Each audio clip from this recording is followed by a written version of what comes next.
ఇక వృశ్చిక రాశి వారి యొక్క ఫలితాలు. అయితే ఈ వారం మీ గోచార గ్రహగతులు కనుక చూసుకున్నట్లయితే ఇబ్బందులు ఎక్కువగా కనపడుతున్నాయి, జాగ్రత్తగా ఉండాలి. ముఖ్యంగా నిద్రాహారాల విషయంలో ఎక్కువ జాగ్రత్త తీసుకోండి. సమయాన్ని తినడం, సమయాన్ని పనుకోవడం, చాలా జాగ్రత్తగా వ్యవహరించడం చేసుకోవాలి. ఆరోగ్యం పట్ల ఎక్కువ శ్రద్ధ పెట్టాలి, టెన్షన్లు తగ్గించుకోవాలి. మీరు తీసుకునే చెడు నిర్ణయాల వల్ల మీ కీర్తి గౌరవ మర్యాదలు తగ్గడమే కాదు, ఆర్థికంగా దెబ్బతింటారు. కాబట్టి మంచి నిర్ణయాలు తీసుకునే ప్రయత్నం చేయండి. ఏదో అక్రమ మార్గంలో డబ్బులు సంపాదించేయాలి, షేర్లో ట్రేడింగ్లో డబ్బులు చేయాలనుకుంటే నష్టపోతారు. ఒకసారి ట్రేడుల్లో షేర్లు పెట్టేవాళ్ళు జాతకాలు చూసుకుని బలంగా ఉంటేనే పెట్టాలి.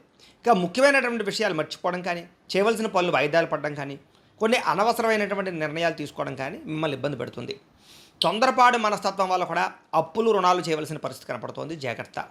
అనవసరమైనటువంటి పనులు చేయడం వల్ల టైం వేస్ట్ అవ్వడమే కాదు, డబ్బులు కూడా వేస్ట్ అవుతాయి.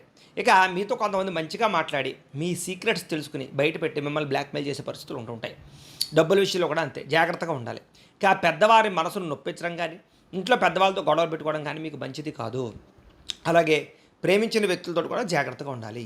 అలాగే పై వాళ్ళ అధికారుల యొక్క అనుమతి లేకుండా చేసే పనుల వల్ల నష్టాలు ఉన్నాయి. కాబట్టి ఏదైనా మీరు పనులు చేసేటప్పుడు మీకన్నా పై వాళ్ళ యొక్క అనుమతి ఉందా లేదో చూసుకోండి. మీ ప్రతిభకు తగ్గ గుర్తింపు అయితే కనబడటం లేదు, కాబట్టి చాలా జాగ్రత్తగా వ్యవహరించాలి. పెట్టుబడుల తగ్గ లాభాలు అయితే కనబడటం లేదు. వ్యాపారాల్లో కూడా అంతంత మాత్రమే వ్యాపార లాభాలు, ఇంకా నష్టాలు కూడా కనపడుతూ ఉన్నాయి. ఎక్కువ జాగ్రత్తలు తీసుకోవాలి. అప్పులు ఇవ్వడం కానీ అప్పులు తీసుకోవడం కానీ రెండూ మీకు ఈ ఇబ్బందిని గురి చేస్తాయి, కాబట్టి జాగ్రత్త. స్త్రీ పురుష వ్యామోహాలు బాగా పెరిగిపోయే అవకాశం కనపడుతోంది. కష్టపడకుండా డబ్బులు రావాలనుకుని మాత్రం ఎప్పుడూ అలాంటి ఆలోచనలు చేయకండి, ఇబ్బంది పడతారు. ఇక ప్రభుత్వపరమైనటువంటి ఉద్యోగస్తులకి ఐటీ దాడులు, ఉద్యోగ నష్టాలు, లేకపోతే విజిలెన్స్ దాడులు, రకరకాల దాడులతో ఇబ్బందులు, స్ట్రెస్ బాగా కనపడుతోంది, జాగ్రత్త. నోరు జారడం వల్ల, మాట జారడం వల్ల వివాదాలు, శారీరక కోరికలు పెరిగిపోవడము, చిన్న చిన్న అనారోగ్య సమస్యలు పెద్దవడము, దీర్ఘకాలిక రోగాలు పెరగడము, లేదా కొన్ని ఆర్గాన్ ప్రాబ్లమ్స్ తలెత్తడం జరిగే అవకాశాలు ఉన్నాయి. డబ్బులు కూడా విపరీతంగా ఖర్చు అవుతున్నాయి, జాగ్రత్త. పెట్టుబడులు పెట్టేటప్పుడు అతి జాగ్రత్తలు తీసుకోవాలి. ఏదైనా భూములు, యంత్ర పరికరాలు, గృహాలు కొనేటప్పుడు అతి జాగ్రత్త వ్యవహరించాలి.